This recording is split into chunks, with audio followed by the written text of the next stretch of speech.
Hello dear students, the most welcome on vibration of physics YouTube channel by Naresh sir.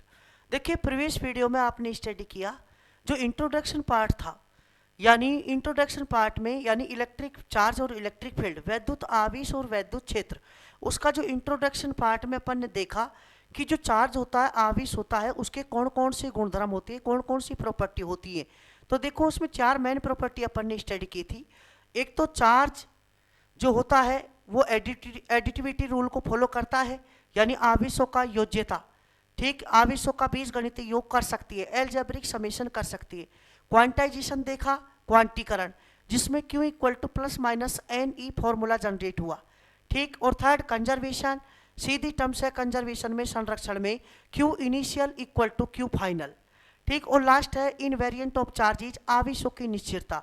तो इसका मतलब है Q rest position में, स्थिर अवस्था में आवेश, और गतिशील अवस्था में मूवेबल स्टेट में आवेश चार्ज क्या रहेगा, सेम रहेगा। तो यानी charge does not depend on velocity और स्पीड, यानी आवेश का मान वेग व चाल पर निर्भर नहीं करता। ये अपन ने क्या देखे थे, इसमें प्रॉपर्टी देखी, गुणधर्म देखे। और इसके बाद अपन ने देखा था चार्जिंग मेथड, आवेशन की विधियां, जिसमें अपन ने तीन मेथड देखे। एक मेथड तो होता है कि चार्जिंग बाई फ्रैक्शन या रबिंग, घर्षण विधि द्वारा आवेश को उत्पन्न करना। दूसरा होता है चार्जिंग बाई कंडेंसन, चालन विधि द्वारा आवेश को उत्पन्न करना। और तीसरा मेथड है यानी चार्जिंग बाई इंडक्शन, यानी प्रेरण विधि द्वारा आवेश का उत्पन्न होना। ठीक है, अब जो मेन इंपॉर्टेंट एनालिसिस जो करेंगे चैप्टर में वो होगा आपका, जहाँ से मैथमेटिकल या डेरिवेशनल पार्ट स्टार्ट होता है, वो मेन शुरुआत अपन करती है कूलाम्स लॉ से।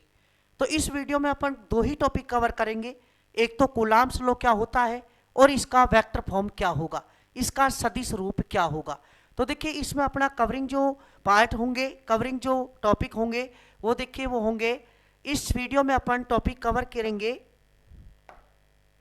एक तो टॉपिक कवर करेंगे अपन, ध्यान दे भाई, इसमें एक तो टॉपिक होगा कूलाम्स लॉ, कूलाम्स लॉ,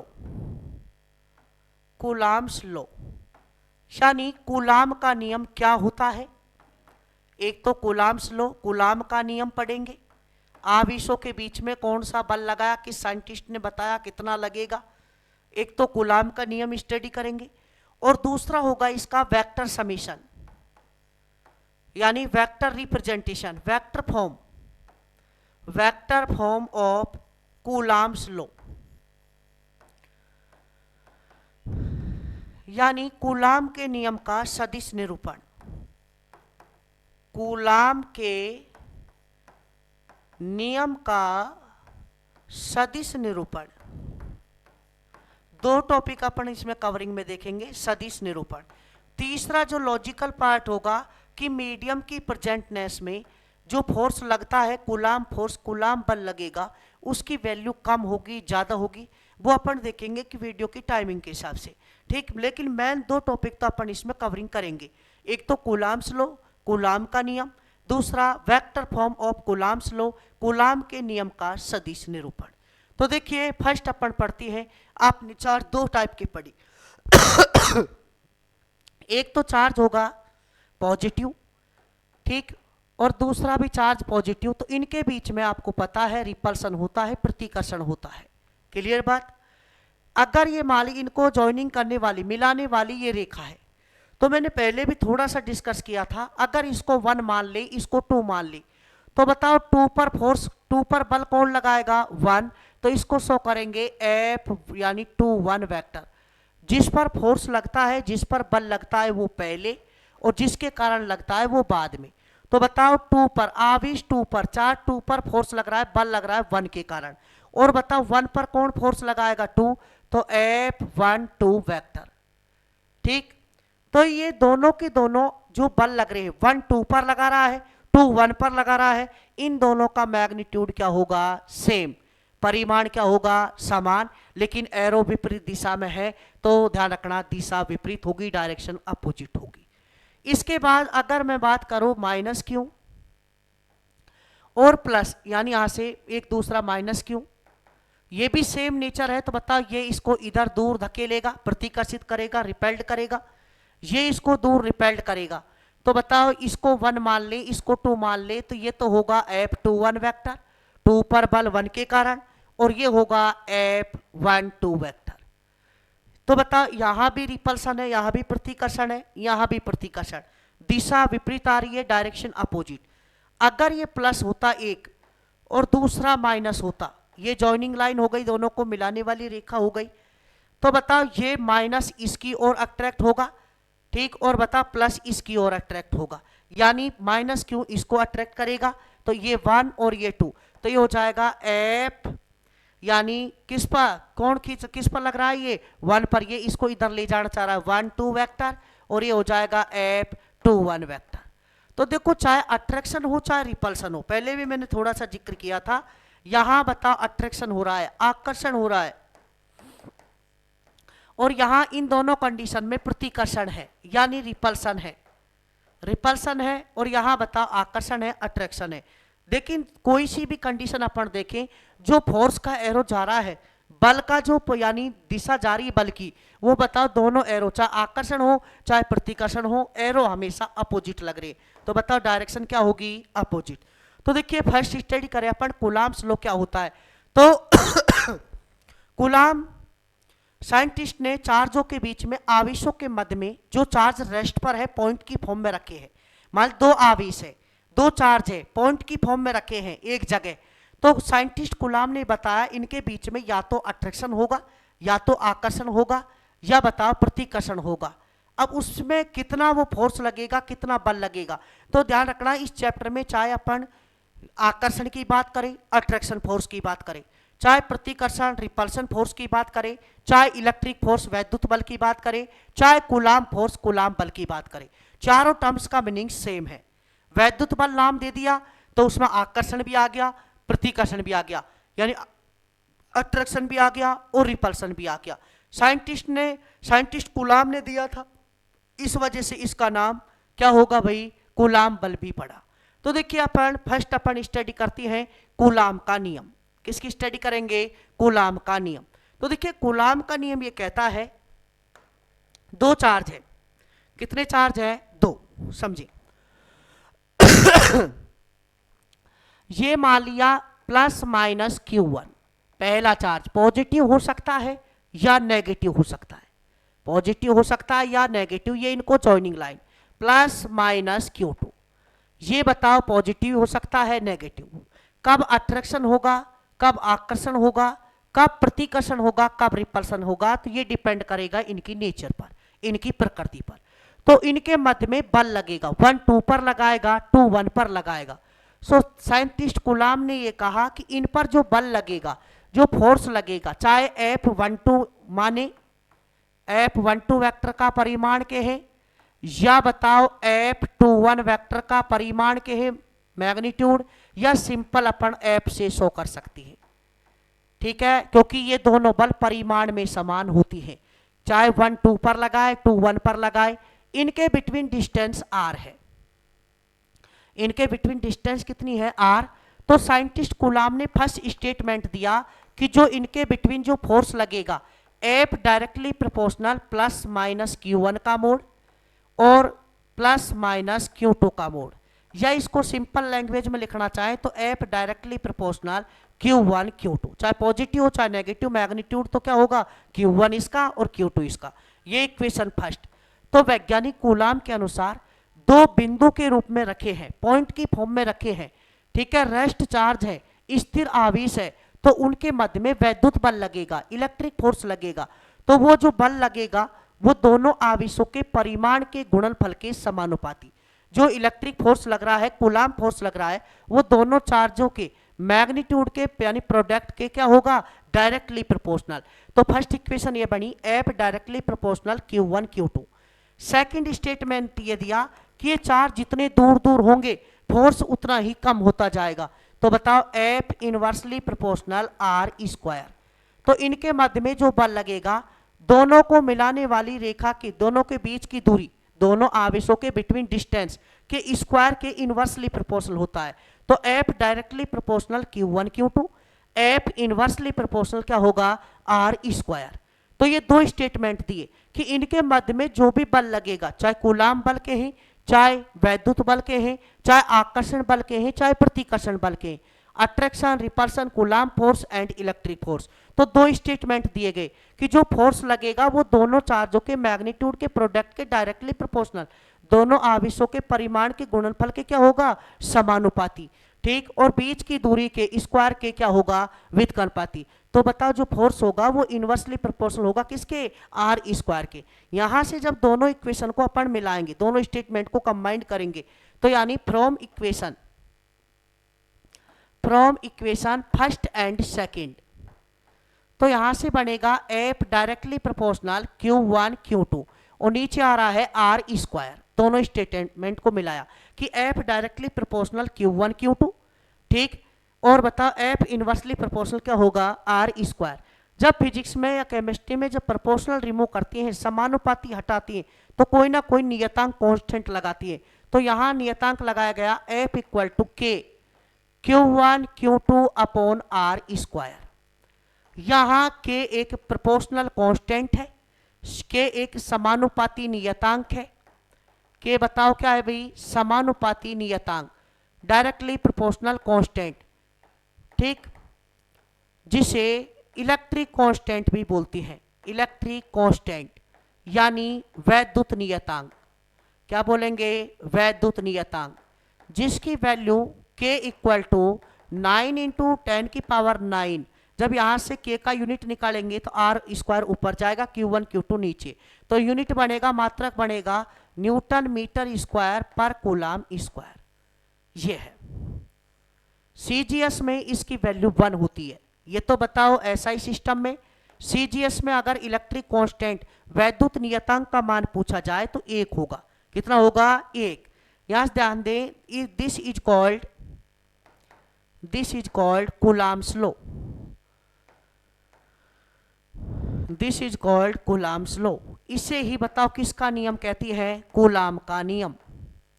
किसका नियम, कूलाम का नियम। समझिए, एफ इक्वल टू के Q1 Q2 upon are square.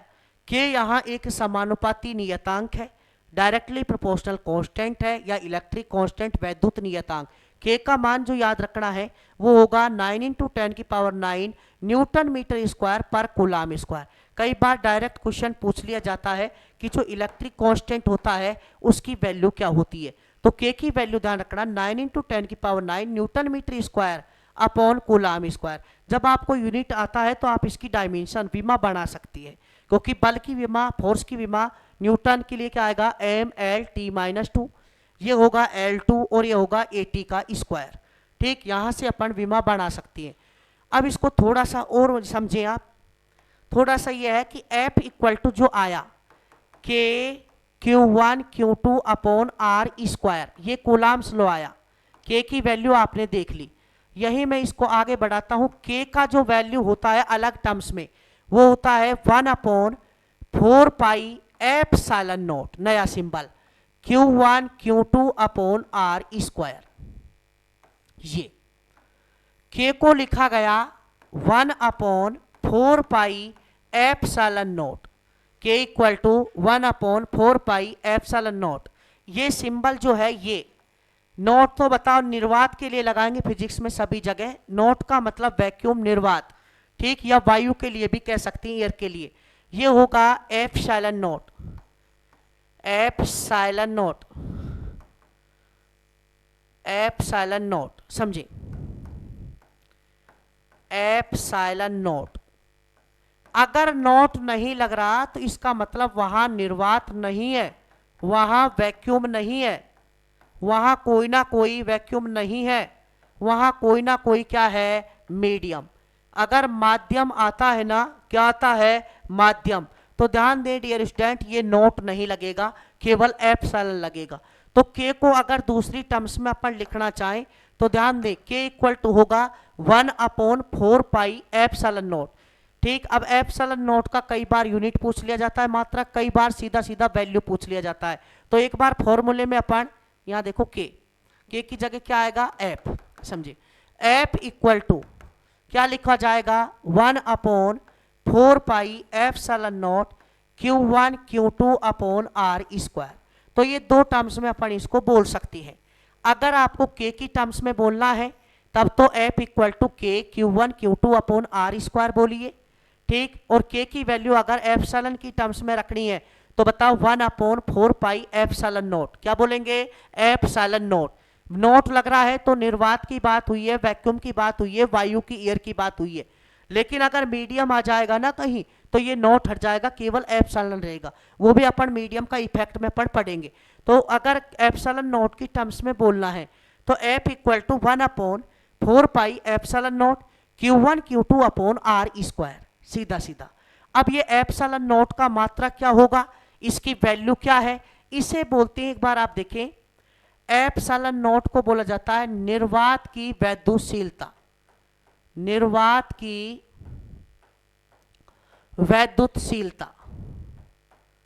आप इसको ध्यान दें, अब वैद्युतशीलता नया वर्ड आया है, तो ये कहता है कोई भी माध्यम है उससे कितनी वैद्युत बल रेखाएं, जब वैद्युत बल रेखाएं पढ़ेंगे तब समझ में आएगा ये।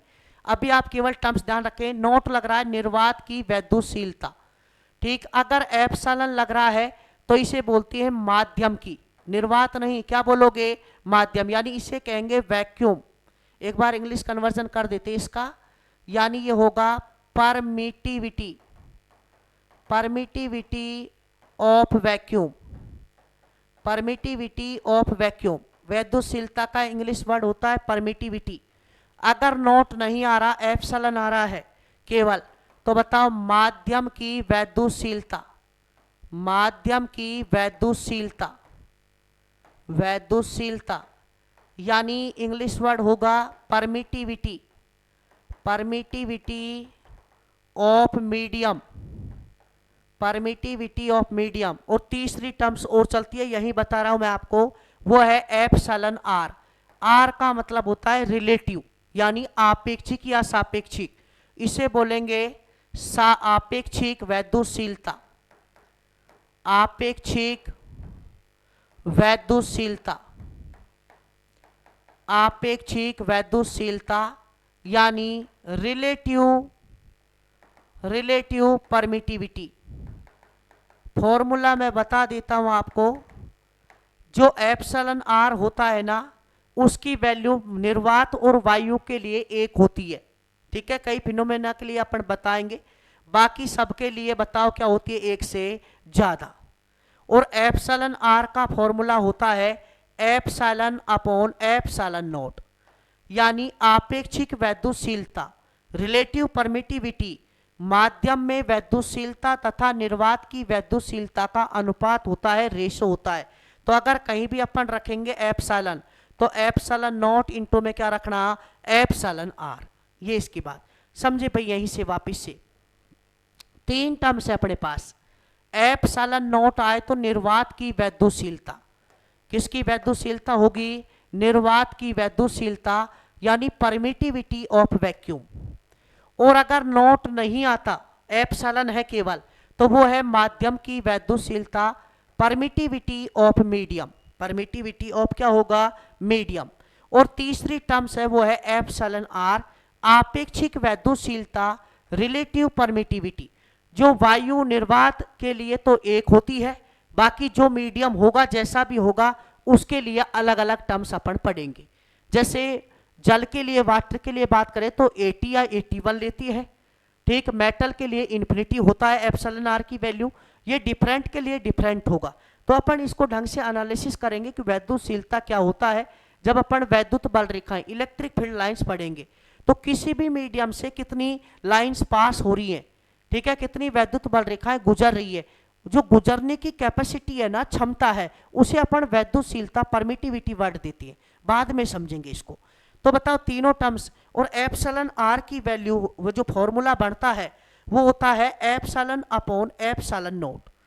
एप्सिलॉन आर का formula epsilon upon epsilon naught. ध्यान रखना, एप्सिलॉन आर का ना तो कोई यूनिट होता, ना तो कोई मात्रक होता है, ना इसकी विमा होती है, क्योंकि दोनों का अनुपात है ये। अब इनकी विमा क्या होगी वैद्युतशीलता की, इसको अपन देखेंगे। तो बताओ क्रॉस मल्टीप्लाई किया, वज्र गुणा किया, तो एप्सिलॉन की वैल्यू बताओ क्या आती है, एप्सिलॉन नॉट एप्सिलॉन आर। तो अपन बताओ एप्सिलॉन नॉट की टर्म्स में पढ़ना चाहें तो F equal to 1/4 pi epsilon naught Q1 Q2 upon are square. अब इसका मात्रक और विमा देखें, F equal to 1/4πε0 Q1 Q2 upon are square, और K की फॉर्म में लिखना है तो K Q1 Q2 upon are square. बताओ K की जगह क्या आया है, 1/4πε0। ε0 की वैल्यू जो होती है 8.85 इंटू 10⁻⁻12 ये होगी। मात्रक की बात करें तो coulomb square upon newton metre square. वो कैसे सर, देखिए समझे, यहां से क्रॉस मल्टीप्लाई करें आप इसको तो 4πε0 आर स्क्वायर और एफ हो जाएगा। इधर क्या चलेगा, Q1 Q2, क्रॉस मल्टीप्लाई कर लिया, ε0 निकालना है Q1 Q2 upon 4πε0 R square. Unit बनाए कूलाम कूलाम, इसका भी कूलाम इसका भी कूलाम। 4π का कोई मात्रक यूनिट नहीं होता। एफ यहां से ये लिख रहा है एफ और ε0, सॉरी 4π आर स्क्वायर और एफ। बताओ आर स्क्वायर का क्या होगा, मीटर स्क्वायर, और एफ का क्या होगा, न्यूटन। तो यहां से क्या बनेगा, कूलाम स्क्वायर पर न्यूटन मीटर स्क्वायर। जो वैल्यू की बात करना चाहें अपन इसमें, तो बताओ वैल्यू क्या होती है 8.85 इंटू 10⁻⁻12। मात्रक लिखना चाहे तो कूलाम स्क्वायर पर न्यूटन मीटर स्क्वायर। कई बार पिछली बार की बात करें तो ये जो अपना आरबीएससी बोर्ड एग्जाम हुआ था उसका पहला क्वेश्चन ये था कि द वैल्यू ऑफ ε0 का मात्रक यानी वो लिखना था और वैल्यू भी लिखनी थी। तो बताओ ε0 क्या लिखोगे, 8.85 इंटू 10⁻⁻12 कूलाम स्क्वायर पर न्यूटन मीटर स्क्वायर। न्यूटन को ऊपर ले जाएंगे -1, देखो इस टर्म्स में लिखा हुआ था 8.85 इंटू 10⁻⁻12 कूलाम 2n-1 और m-2 ऐसे लिखा हुआ था। ठीक, तो बताओ ε0 होता है निर्वात की वैद्युतशीलता यानी परमिटिविटी ऑफ वैक्यूम, जिसकी वैल्यू ε0 की वैल्यू 8.85 इंटू 10⁻⁻12 कूलाम स्क्वायर पर न्यूटन मीटर स्क्वायर। ढंग से आपको याद रखनी है। तो बताओ कूलाम्स लॉ अपन ने ये पढ़ा दोनों टर्म्स में, तो कूलाम्स लॉ ये है अपना दोनों टर्म्स में कि F equal to K Q1 Q2 upon are square, ये तो K की फॉर्म्स में हो गया, और F इक्वल टू क्या लिख सकते हो 1/4πε0 Q1 Q2 upon are square.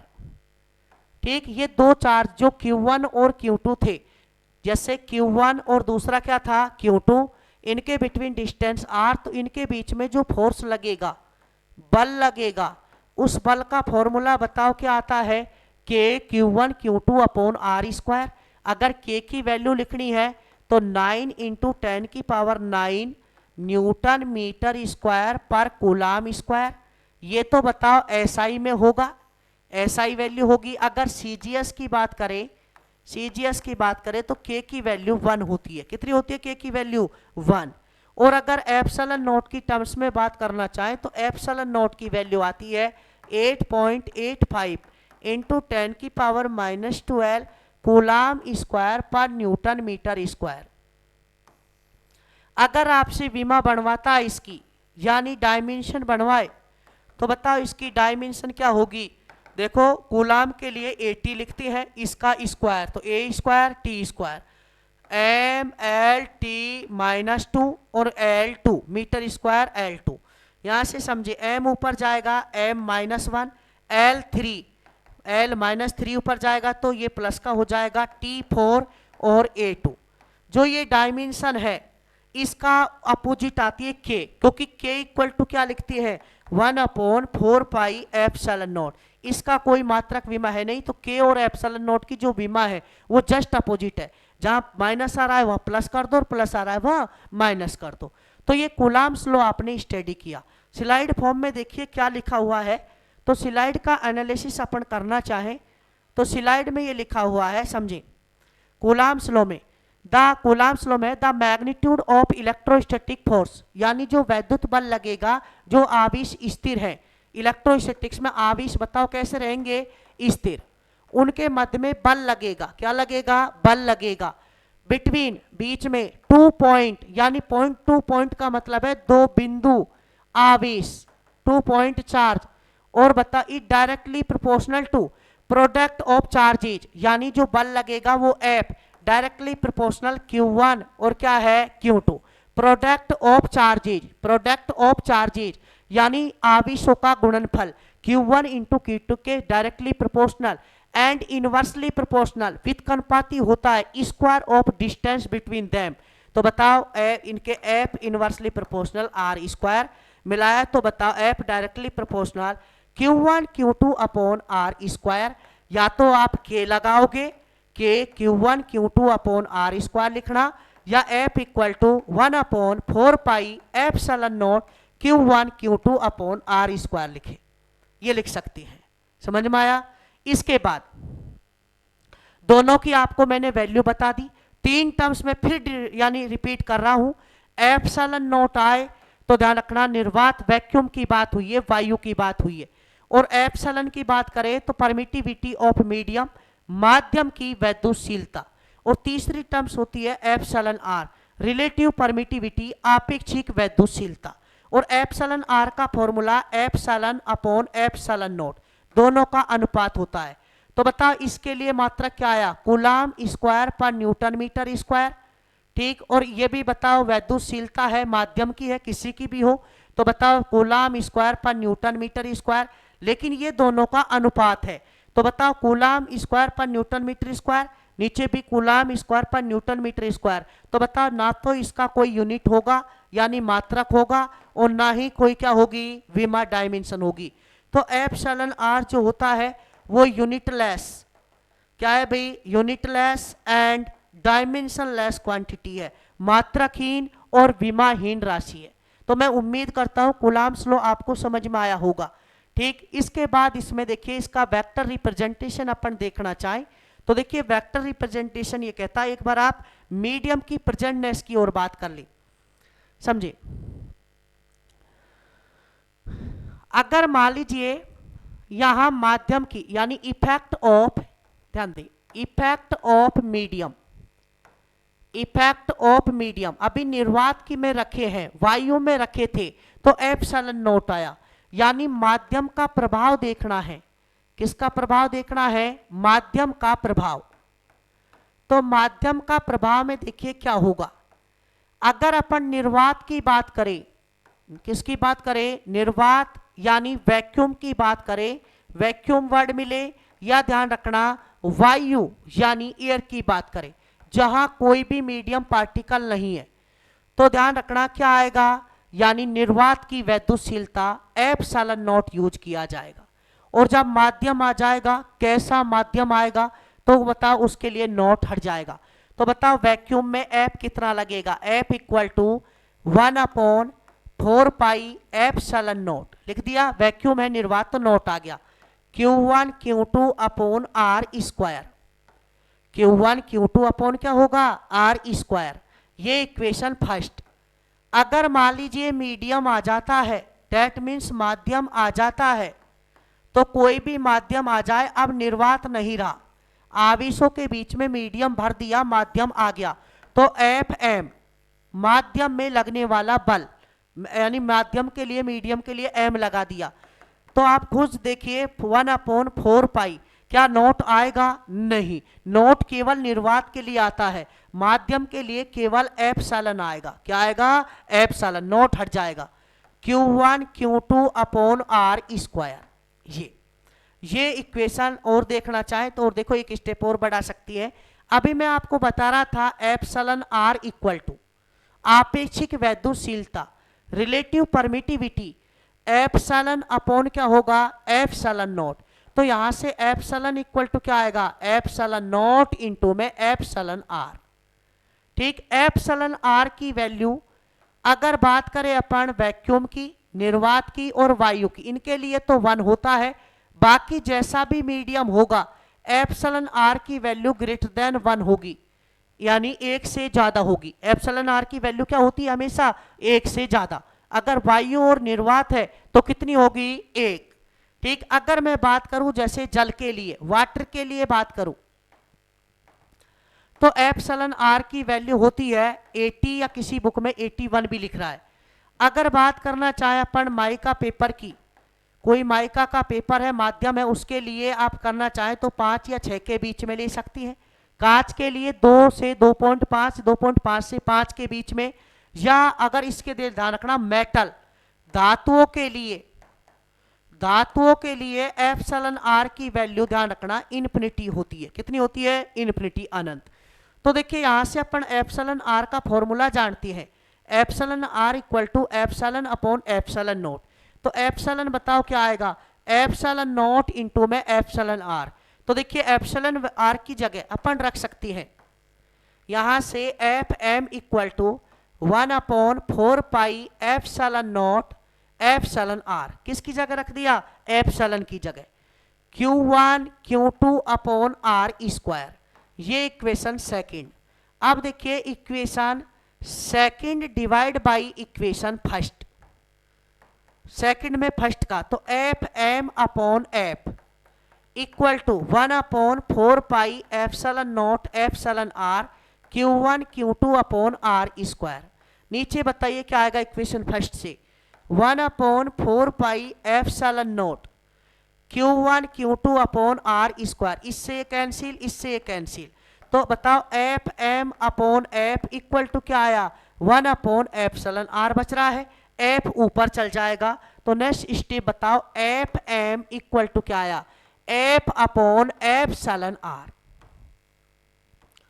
ये मेन रिलेशन, यानी ये माध्यम में लगने वाला बल है। क्या है भाई? माध्यम में लगने वाला बल। और यह है वैक्यूम में या निर्वात में लगने वाला बल। और एप्सिलॉन आर का मतलब आपेक्षिक वैद्युशीलता, रिलेटिव परमिटिविटी, जिसकी वैल्यू वायु या निर्वात के लिए 1 होता है, बाकी सबके लिए 1 से ज्यादा होता है।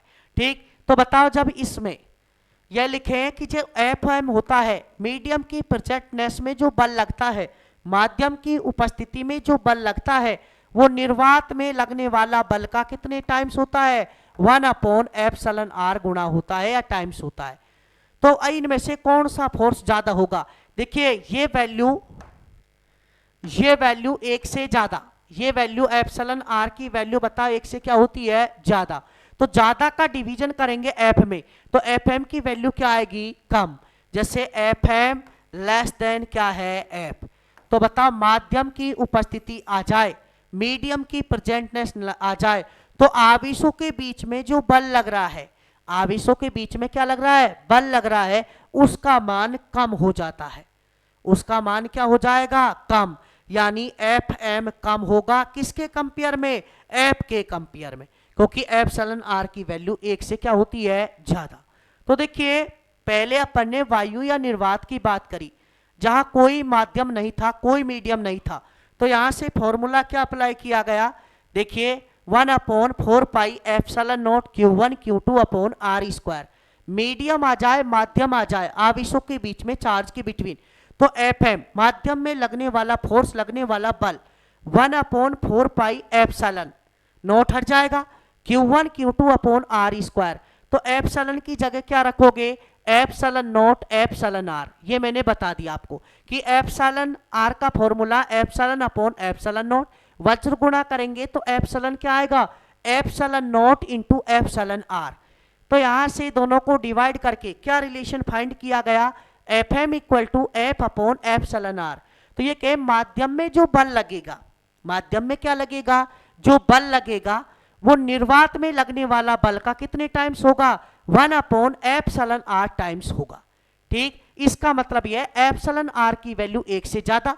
तो जब बड़ा 1 से ज्यादा का डिवीजन करेंगे, भाग देंगे एफ में, तो एफ एम बताओ क्या आएगा? कम। जैसे मैं कहता हूं एफ आपका 100 न्यूटन है, कितने न्यूटन है? 100, और एप्सिलॉन आर का मान लीजिए 2 है, वैल्यू 2, तो एफ एम बताओ कितना आएगा?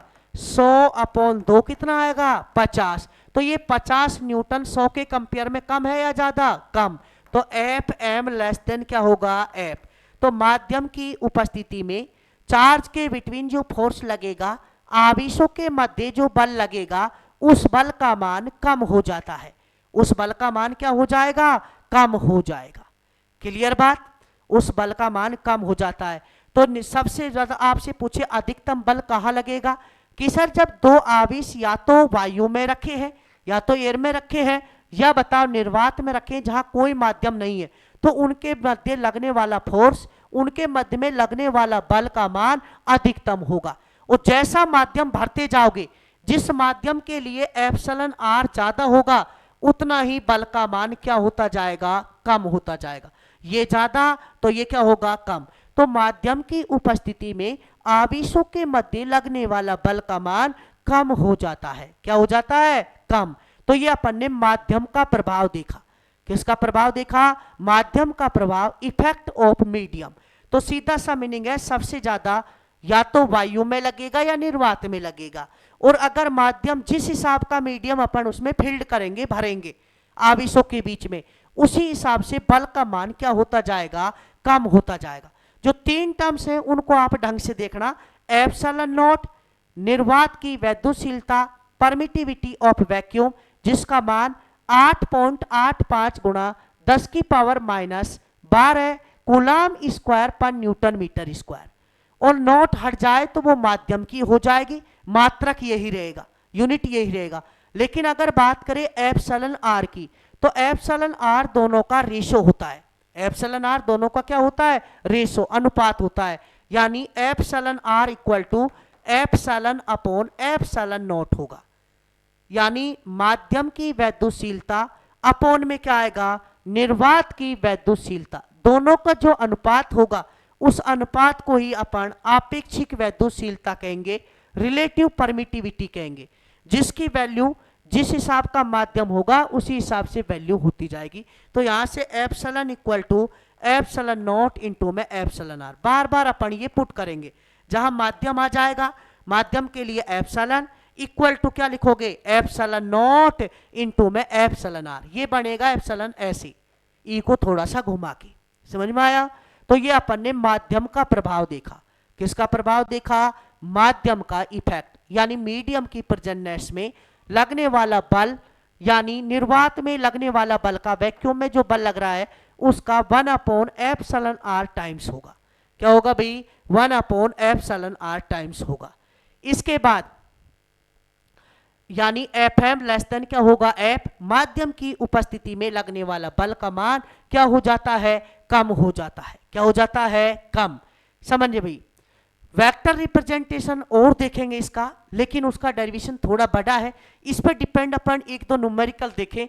तो यानी कूलाम फोर्स में बल क्या लगेगा, जैसे सीधा सा मीनिंग ये कहें, सीधा एग्जांपल देना चाहूं, एक है मान लीजिए अपने पास 10 माइक्रो कूलाम चार्ज, कितना है, 10 माइक्रो कूलाम, फिर और डिटेल में देखेंगे, 10 माइक्रो कूलाम चार्ज है। दूसरा है मान लीजिए आपका, यहां से मैं लिखना चाहूं तो +5 माइक्रो कूलाम, और इनके बीच में डिस्टेंस दे दे 5 यानी 50 सेंटीमीटर। कितनी दे दी, 50 सेंटीमीटर। तो इनके बीच में जो फोर्स लगेगा उसका मैग्नीट्यूड कितना होगा। तो बताइए, यहां से Q1 दिया है, Q2 दिया है, R दिया है, तो बताओ सेंटीमीटर को किस में कन्वर्ट करोगे, मीटर में। तो F इक्वल टू क्या लगाना है, K Q1 Q2 upon R square.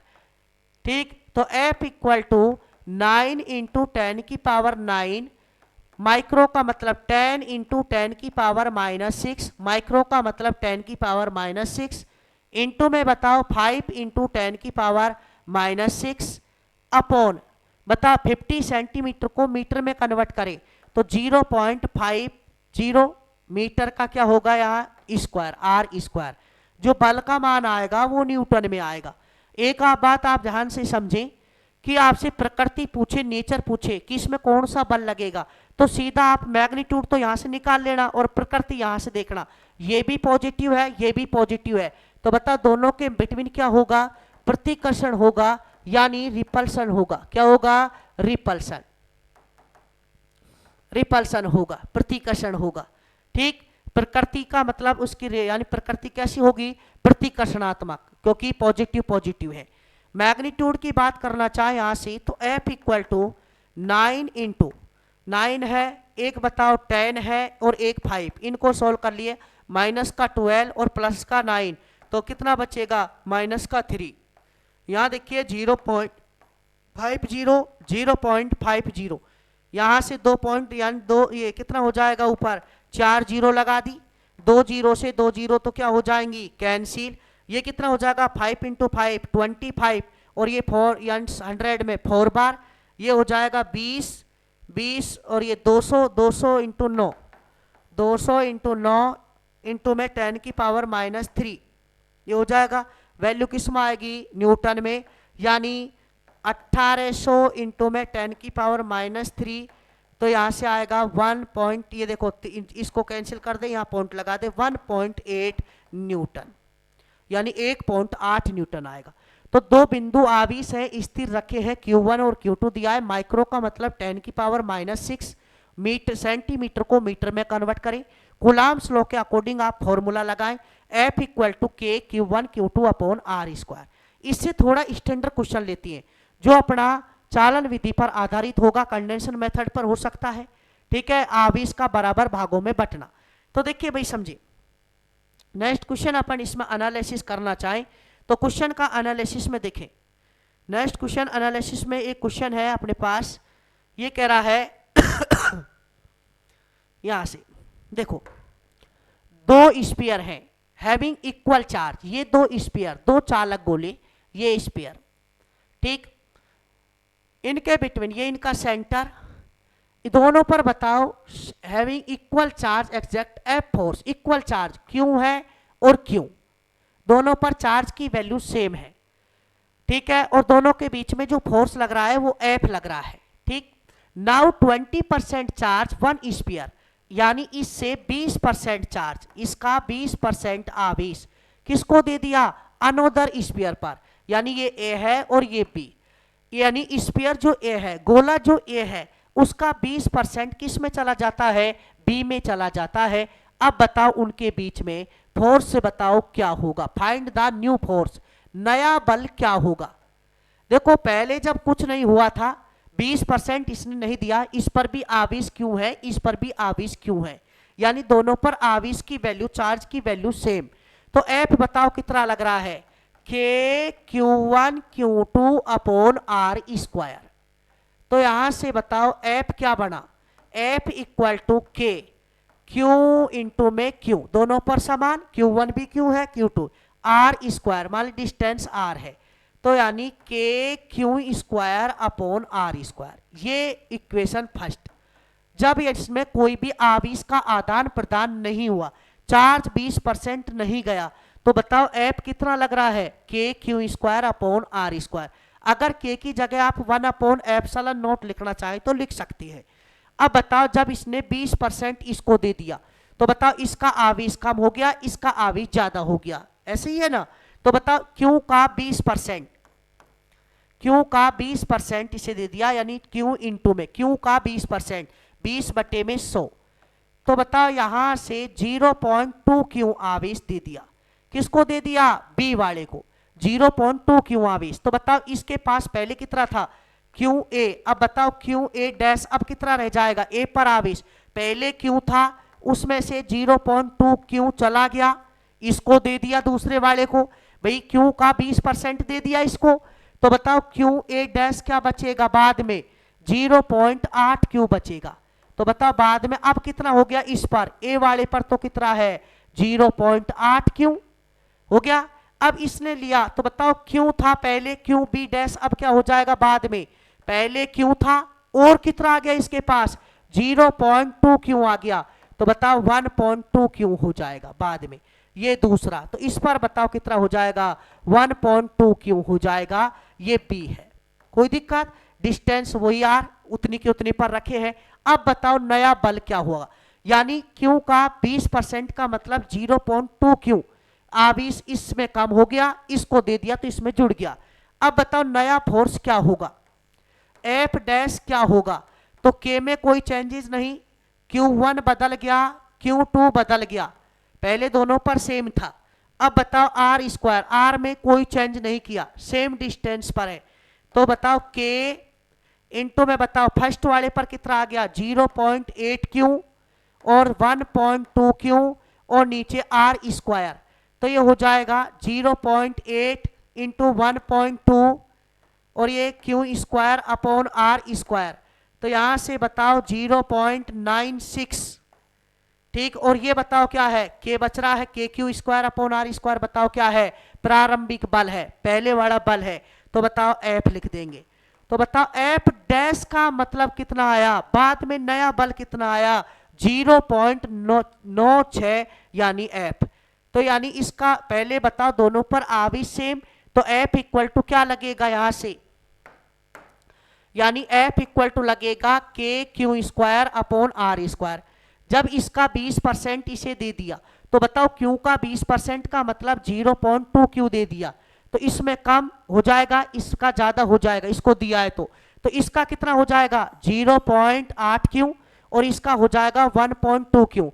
तो बताओ फर्स्ट Q1 बदल गया, Q2 बदल गया, तो बदल के फॉर्मूला लगा दिया, आर नहीं बदला, के नहीं बदला, तो बताओ बाद में नया बल कितना हो जाएगा, एफ डैश 0.96 एफ हो जाएगा, यानी प्रारंभ का 0.96 हो जाएगा। समझ में आया, इस टाइप का क्वेश्चन बन सकता है।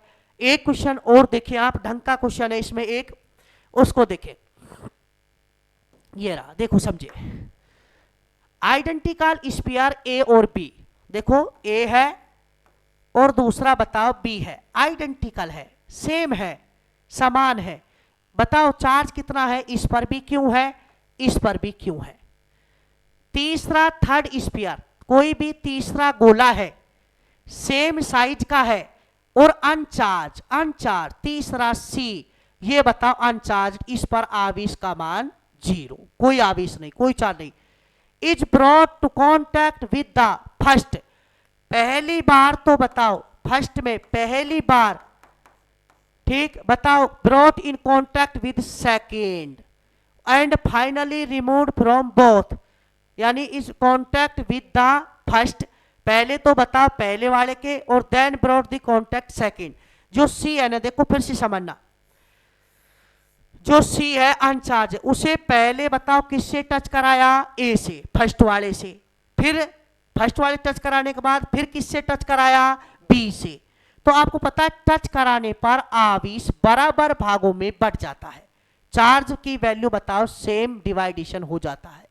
तो बताओ यहां से समझे, जब ए है, ए पर क्यों है, सी पर 0, तो बताओ जब ए और बताओ ये सी टच करा दिया, तो इस पर क्यों था और इस पर 0, बाद में बताओ इस पर ए पर कितना हो जाएगा और सी पर कितना हो जाएगा। देखो जब टच कराया तो बताओ क्यों, ये अपना आवेश किसको देगा, सी को, आवेश चल के जाएगा, तो बराबर भागों में बढ़ जाएगा, तो Q प्लस 0/2, इस पर भी Q/2 हो जाएगा, इस पर भी Q/2 हो जाएगा। हो गया काम खत्म इसका। बताओ पहले सी को जो अनचार्ज था, अनावेशित था, उसको ए से टच कराया, तो बताओ दोनों पर बराबर आवेश आ गया, ए पर भी Q/2 और बताओ इस पर भी क्या आया, Q/2। अगर यहां से ये भी देखना चाहे अपन कि इनके मध्य में पहले कितना बल लग रहा है, तो इनके मध्य में बताओ पहले प्रारंभ में जब टच नहीं कराया, तो F इक्वल टू के Q1 Q2, Q इंटू में Q square upon are square, ये पहले लग रहा है जब टच नहीं कराया, क्या नहीं कराया, टच। अब बताओ C को A से टच कराया, तो Q/2, आवेश बराबर भागों में बट गया, चार्ज सेम डिस्ट्रीब्यूट हो गया। फिर बताओ C जो बना इसको, अब बताओ ये B था आपका, इस पर क्यों आवेश है, अब बताओ जो C है इससे टच कराने के बाद जो हुआ, इस पर Q/2 आ गया, अब C को, इस C को इससे टच कराने के बाद ये बन गया, अब इस C को बताओ B से टच कराया, तो ये C यानी इस पर चार्ज कितना, Q/2। तो बताओ टच कराने के बाद इस पर बताओ दोनों को जोड़े, Q/2 अपॉन में 2, दोनों को जोड़ के 2 का भाग दे दे, बराबर हो जाएगा। अरे क्यों, और बताओ ये 1 और ये आधा, यानी 1.5 बनेगा, 1.5 का आधा क्या होगा, यानी 3/4, 3/4, तो यानी ये क्या हो गया B और ये हो गया C, इस पर हो जाएगा 3Q/4, देखो जोड़ के 2 का डिवीजन, इस पर भी 3Q/4 अलग कर लिया। तो बताओ C को पहले A से टच कराया, बराबर बट गया, जो C बना फिर उसे बताओ B से टच कराया, तो फिर दोबारा से बराबर बट गया। तो 3q/4 3q/4, कोई दिक्कत। अब जो ए और बी जहां रखे थे वैसे के वैसे रख दिए।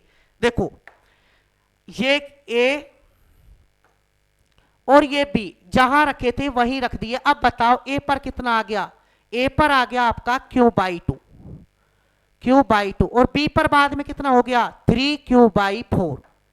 ध्यान दे, देखो ए पर तो ये रहा, ए को तो बताओ टच करा के बाद में अलग कर लिया, फिर सी को बी से कराया तो बी पर बाद में कितना आ गया 3q/4, और ए और बी को वहीं रख दिए जो फाइनली जहां रखे थे। इसके बाद बताओ एफ डैश क्या बनेगा, के q1 बताओ, q/2, q2 बताओ 3q/4 अपॉन में r²। तो एफ डैश हो जाएगा, देखो यहां से 3/8 के q² अपॉन r²। पहले दोनों पर सेम था तो ये एफ इक्वेशन फर्स्ट से, तो एफ डैश इक्वल टू 3/8 और ये क्या हो जाएगा कैपिटल एफ। तो बाद में जो रिपल्सन बल फोर्स लगेगा, क्योंकि ये भी पॉजिटिव ये भी पॉजिटिव, बाद में जो प्रतिकर्षण बल लगेगा, नया प्रतिकर्षण बल लगेगा, वो प्रारंभिक का इनिशियल का कितना होगा 3/8 होगा। कितना होगा 3/8 होगा।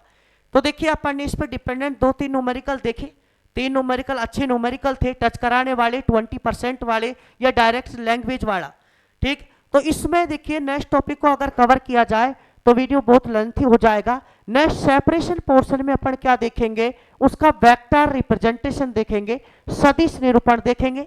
एक तो ये, एक दोनों को इसकी क्या यानी इसकी क्या लिमिटेशंस रही कूलाम फोर्स की, ग्रेविटेशनल फोर्स गुरुत्वाकर्षण से कंपेयर किया जाए तो क्या फिनोमिना निकल के आता है, क्या रेशो होता है, इन सब की डिटेल में बात अपन नेक्स्ट वीडियो में करेंगे। प्लीज वीडियो को लाइक और शेयर करें, चैनल को सब्सक्राइब करें।